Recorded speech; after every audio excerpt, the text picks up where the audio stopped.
In our today's episode, we are going to talk about Terraform local variable and a nested for loop. That means one for loop under another for loop. Without wasting any time, let's now jump into our coding part. Now we already know what is a variable. We have worked with many variable types in our previous episodes and we denote that with variable block. That can be any type, string, number, object, map, and we can assign values from external sources like a tf-vars file or any other method. Now, what is a local variable then? As the name suggests, local variable is local or scoped to the project only. Now, what is a Terraform project? That's the directory where our Terraform codes are residing. From the same directory, whatever Terraform files are there, we can access the local variables. Similar to our user variables, we need to have a name to the variable.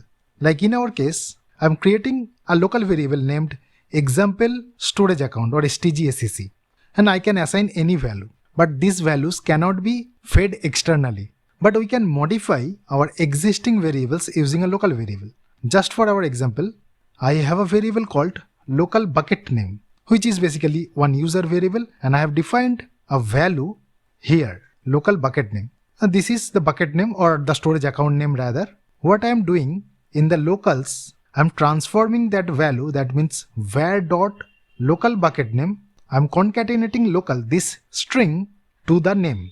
Obviously I can use hyphen or anything, but this is for Azure storage account and hyphen is not allowed for the name. To declare a local variable, we start with locals, then curly braces. Then any name of that variable, whatever I want to declare, I can hardcode the value or I can transform any value. It can be anything. And to access this local variable, let me show you. I am creating one Azure storage account and I am simply referring local dot that variable name. In our user variable case, what we write? Var dot something. Instead of that, we will be simply replacing with local dot something. And this is how we can access a local variable. Very simple. Now let's discuss another interesting topic, which is a nested for loop. That means one for loop under another for loop. And this will be really interesting. Now let's first take a look what we are going to create. Then I'll explain why I need a nested for loop. Now in our project code, we have this az.tf. At first I'm defining the local variables, then the provider. I'm creating one resource group. Doesn't matter. It can be used with any other cloud, but for my example I'm taking Azure. Then simply using the local variable, I'm creating one storage account just to demonstrate how to access a local variable. Now next I'm going to create multiple storage accounts in a loop using a for each. And I have other videos in my channel. I've explained for each loops and I'm taking one variable which is called var.storageAccounts. Let's take a look. Storage accounts, that variable is particularly list of objects as we see. And what is an object variable? I have another link in the description. You can check that out where I've discussed object type variable. Okay, so now I have list of objects. I'm looping through that. I'm taking the bucket name as key, the entire bucket as the value, and I'm creating multiple, I'll not say buckets, basically storage accounts in Azure. And let's see what are the values I'm giving. This is storage accounts. What are the parameters? It supports name, location, which are mandatory, account tier, which is optional, account replication type, which is again optional as per our variable definition, then container list, which is again a required value, which is list of strings. Now let's take a look. I want to create one storage account for the loop 1 or the first iteration. I'm giving some random location which I want. Then list of containers. I want to create multiple container under this particular storage account. How it will look like. Storage account 1, for example. Under this storage account, I can have container 1, container 2, container 3. So this is a random example. We can use any other format. If you are using GCP, for example, you create one project in a loop. Then under that project, you might enable an API. Maybe you want to enable another API for that particular project. In that case also, we can use this kind of structure. Now, if I have one storage account and there are multiple storage accounts which we are going to create using this particular storage account variable. So this is one loop. In the second iteration, I am getting the second value. But for the first iteration, I have multiple containers. And for containers, I have different resource or Terraform resource. I need to loop through each time for every storage account and for every container list or container I'll say. In that case, I need a nested for loop. In the first for loop, I'll take a storage account. Under that, I'll again run a loop to get the containers. Now let's see how I'm forming the nested for loop. And as we have discussed now, this is the local variable name which I'm creating stg underscore container underscore mappings. I'll come to this distinct and flatten little bit later. Now let's talk about, and as you see, this square bracket means it's a list. I'm creating a list basically. Now this is the first for loop. What is my variable name? That is storage account. And I am taking one account at a time. So for any variable name, it can be anything. For me it is stg. It can be abcd as well. So for stg, one storage account from var.storage accounts. Again, I am creating a list. In the first iteration, what I get? I get this value. In the second iteration, I'll get the second element of that list. So now I have got the first element, which is stg. Now I'm running another loop for container in stg.container list. So for the first iteration, I got my stg, which is the first element itself. Now what is dot container list? This is the list. It has 3 elements. Now my second for loop will iterate for 3 times for the first storage account object. So I'm defining for container in stg.container list. I am picking up one container at a time. Then I'm creating one map, as you see the curly braces. And what are the elements? One key for that particular map is stg account or the name itself. I'm getting stg.name. stg is my first element in the list and dot name means whatever value we have given in the name. This is one particular key and the value from stg.name. Now I am getting the container name. What is container name? The container itself. So if you take a closer look from stg.container list, which is consisting of the entire list, if I take a single container, that means the first one, for example, in the first iteration, it gets images. This particular string, that string is given as container name. Container name is again another key for the inner map and I'm getting the value as container from this for loop. So initially it will look something like this. Storage account name equals to maybe something, then something like this. In the second iteration for the inner loop, maybe I'll be getting container 2, container 3 and so on for the first iteration. Now I'm packing them in a list. Now think this, each map is the result of the inner for loop. Now the entire list, this is the result of first for loop. In the first for loop I get storage account 1, then container 1, container 2 and container 3. Maybe in the second iteration I get another list like this which has 2 elements in our case. Maybe storage account 2, then maybe some other container in that list. So in our case, this is the second storage account. Under that, I am creating 2 containers named diagrams and codes. And it can go as per our variable definition. Again, I am packing them into another list. So it looks something like this. This is one element. For the outer loop, I am creating maps for each container. Same goes for the second storage account. And this can go on as per our variable definition. Now, I cannot directly run my for each in this complex structure. As you see, it has list of list, then the inner list is containing map itself. I need to simplify this structure.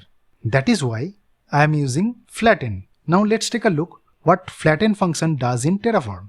And if we take the definition, it can take any list of lists or complex structure of lists. Then it returns a single list with each elements. As we see, this first one is having one list of 2 elements, then it is having one blank list, C is another list, and those are again in a single list. So that means nested lists can be simplified in a single list, as we see. In our case, we'll be having a simplified list, not list of lists. I'll come to distinct little bit after that. Now let's see how our structure will be after we use flatten.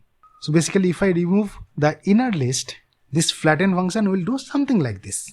It will be having each maps in a single list. Now what is a distinct function here? For example, by mistake, I have given a name, maybe images, twice in the list. Obviously in Azure Cloud, you cannot create a container again with same name under same storage account. For example, this is my storage account name. I cannot create images container twice. This distinct function will make sure that in our list, none of the value is repeating.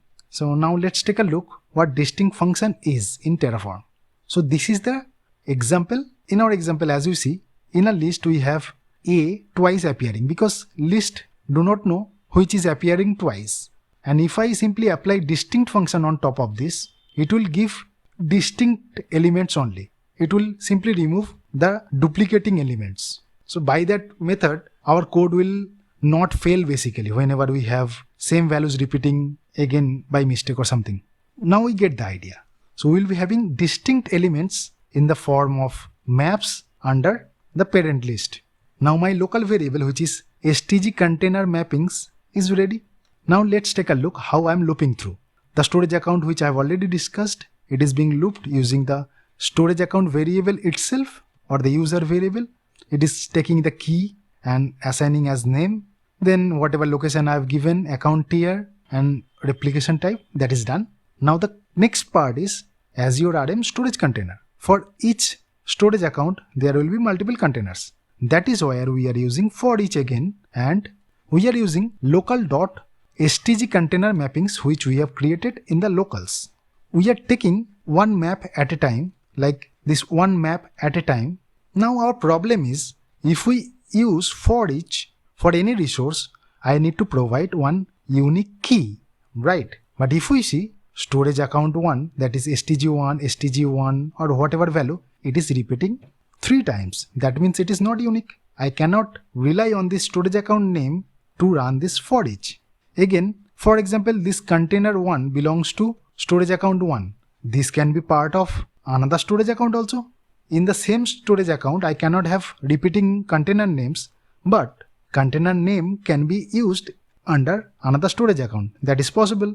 So I cannot again rely on this name as well. So I have to get something unique. Why not? I create something like stg1 hyphen the container name.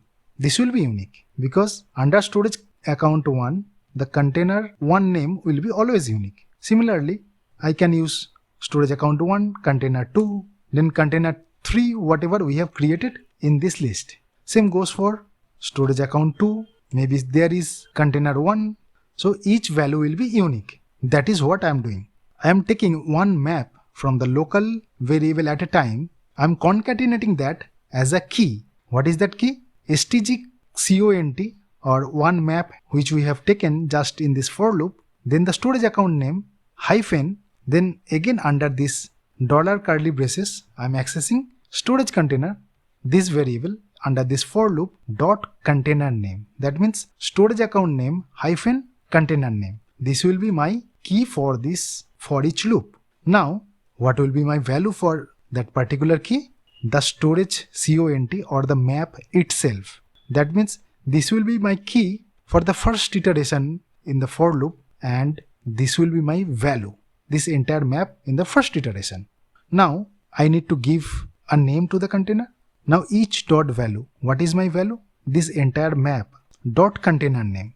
That means I am taking the container name. Then I need a storage account ID. I am accessing the previously created resource over here, which is Azure RM storage account dot looped storage account. This is the block name. Then I am filtering out with the storage account name each dot value dot stg_acc. This is my stg_acc parameter. So I am taking that value dot id. Then this is hard coded the container access type, which is private or public, and there we go. So our code is finished. Now let's see this into action. For that, what I'll do, I'll simply use Azure Cloud Shell, and you can use anything wherever you want to run your Terraform from.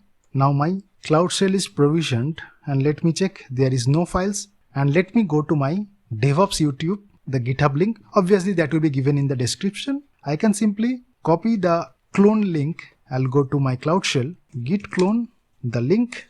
As it is a public repository, it will be copied. That's not a problem. Here is our folder. Let me change my directory to today's episode. DevOps YouTube, Terraform and episode 14. Here we go. If I put ls, I see there are 3 files which are nothing but which we are discussing right now.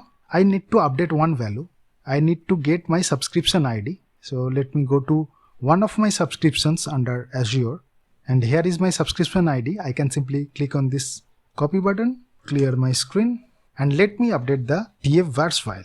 I'll use nano terraform tf-vars, simply paste the value, save it and exit out of it.